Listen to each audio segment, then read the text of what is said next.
The hospital in South Chicago always smelled the same in the early mornings.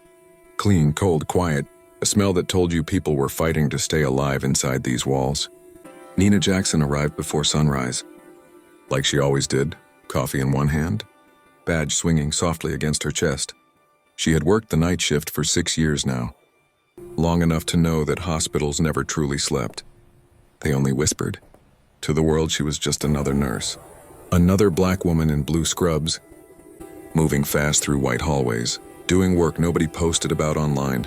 But inside those rooms, she was everything. She was the one who held trembling hands when doctors walked away.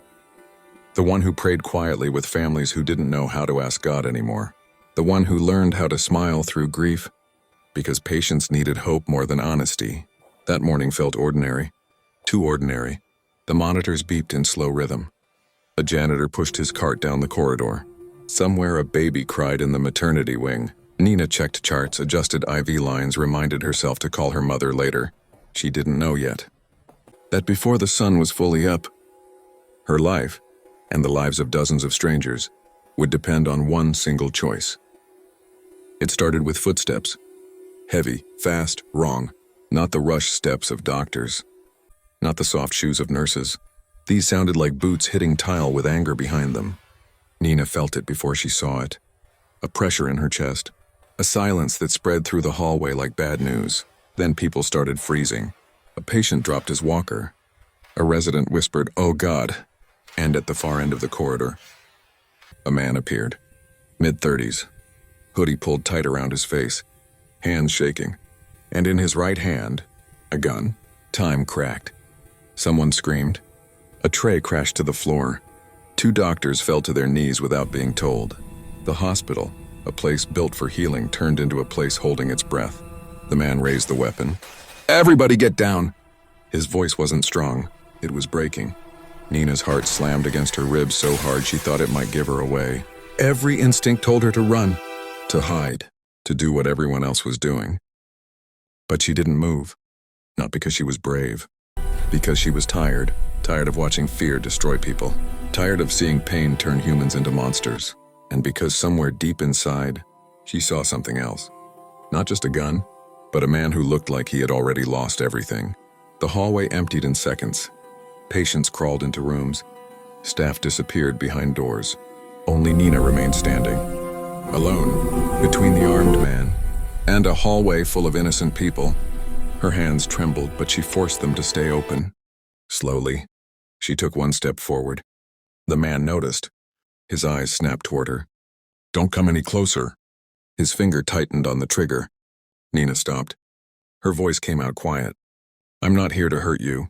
He laughed when a short, broken sound. "Everybody says that?" She nodded. "Yeah, I know." Silence stretched. Somewhere a heart monitor kept beeping. Steady, alive. She could see it now. Dark circles under his eyes. Sweat soaking through his hoodie. A face that hadn't slept in days. This wasn't a criminal who planned something. This was someone drowning. She spoke again. "What's your name?" "Don't ask me that." "Okay," she said softly. "Then, what do you need right now?" The question confused him. People never asked him that. They only told him what not to do. I need..." His voice cracked. For a second, the gun dipped, then came back up. "My brother's in here," he said. "They said they can't save him." Nina's breath caught. "How long has he been sick?" 3 months, he whispered. "Insurance ran out last week." There it was. The wound beneath the weapon. Nina took another slow step. Security cameras watched. Hidden officers waited somewhere. But in that moment, it was just 2 people. One holding a gun, one holding nothing but compassion. "I'm a nurse," she said. "Let me help you see him."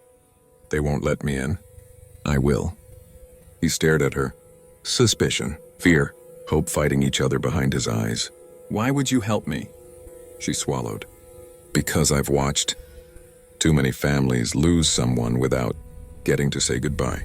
Her voice shook now. "My father died in this building." The man blinked. "I never got to hold his hand," she continued. "I promised myself no one else would have to go through that alone." The gun lowered a few inches. Not enough to be safe. Enough to be possible. Minutes passed. Sweat rolled down Nina's spine. Her legs ached from standing still. She kept talking. About the machines. About how doctors sometimes sounded colder than they meant to. About how fear made people say things they didn't mean. Finally, his shoulders sagged. "I don't want to hurt nobody," he whispered. "I know," she said. His hand started shaking harder. The gun slipped from his fingers, hit the floor. Loud metal on tile, and for a terrifying second, nobody moved. Then Nina slowly bent down and pushed it away with her foot. Security rushed in. "Hands up," cuffs clicked. The man didn't resist. He just kept crying. "I just wanted to see him." Nobody died that day. No shots were fired. No headlines about blood. Just whispers about a nurse who talked a gunman into surrendering. Reporters came. They called her a hero, a miracle, a symbol. Nina hated the word hero because heroes sounded fearless, and she had been terrified. Her knees gave out after everything ended. She cried in the supply closet for 10 minutes straight. But something changed in that hospital. Doctors slowed down when families spoke. Nurses listened longer. Security learned names instead of faces. And Nina never forgot the man's eyes when the cuffs closed around his wrists. Not evil, just broken. A week later, she visited his brother's room. He had passed away. She stood quietly beside the empty bed and whispered a prayer for both of them. If this story reminded you that kindness still has power, that one calm voice can stop 1,000 bad endings, please like, comment, and share this video. Subscribe to Ripple of Kindness for more stories about compassion, courage, and second chances. Because sometimes, the world isn't saved by heroes. It's saved by ordinary people who choose to care.